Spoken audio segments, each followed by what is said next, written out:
साथी हजुर कति वर्षदेखि पाइलट हो? 40 वर्ष भयो। ए 40 वर्षदेखि पाइलट? म त सुरुबाटै शिखर आइसो फेरि त।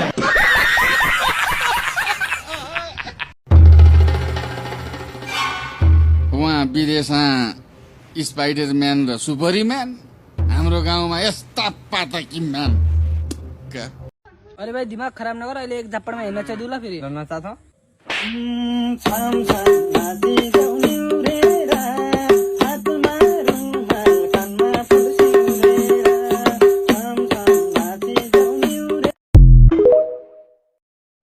साँच्ची यो विदेश साँच्ची माग्नेलाई के भन्छ? बेगर भन्छन्। ए त्यहाँ गएर पनि बिहे गर भन्छ मलाई। सारा मान्छे मेरै बिहेको पछाडि किन लाग्यो होला? 40 पुग्नलाई एक गेडा बाँकी छ। तेरो मुड चाहिँ कहिले ठिक हुन्छ? त्यसो नभन्न काजी, वंश मासिने पीरले तेरो बाउ मर्छ फेरि। तिम्रो बुढाको वंश जोगान ठेक्का मैले लिएको छु।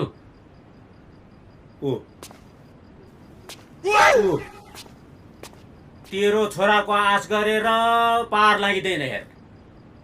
अब मै तात्तिने हो।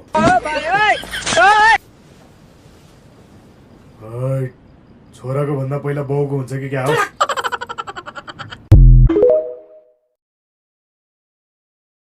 तिमीले हात दिनु सिकायौ, अब म यो ब्यानर कसरी च्यात्ने त्यो सिकाउँछु।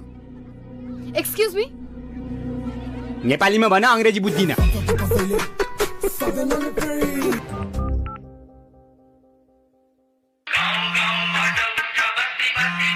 वार्ताको टेबलमा एकचोटि बस्दै नि त।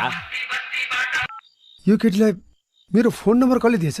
पछाडिको 6 वटा त मैले दिया हो, अगाडिको 4 कसले दिएछ? ओइ, भोलि तिमीहरूको बिहान के गर्ने प्लान छ भन त?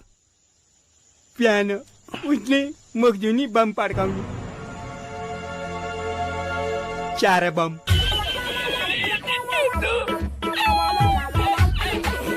पानी त आउँछ। कहिले आउँछ? मरेपछि। आज मर्यो कान्छ, भोलि पानी खान्छ। प्लिज मलाई हेल्प गर्नु। बस। Thank you.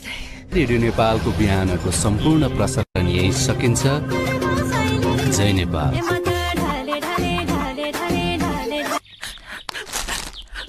खाइबक्सोस् न हजुर, खाइबक्सोस्, खाइबक्सेन भने मरिबक्सन्छ। अब त चाउ चाउ खाऊ।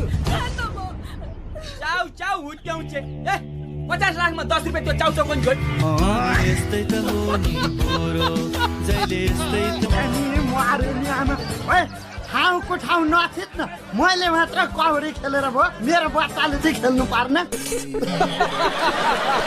तिम्रो एउटी गइन्जास। काजी साहब नमस्कार। अब तेरो बिहा गर्नुपर्छ छोरा। हुन्छ हो आमा, तर सहान ल्याए अर्काले सही ल्याउँदो रहेछ।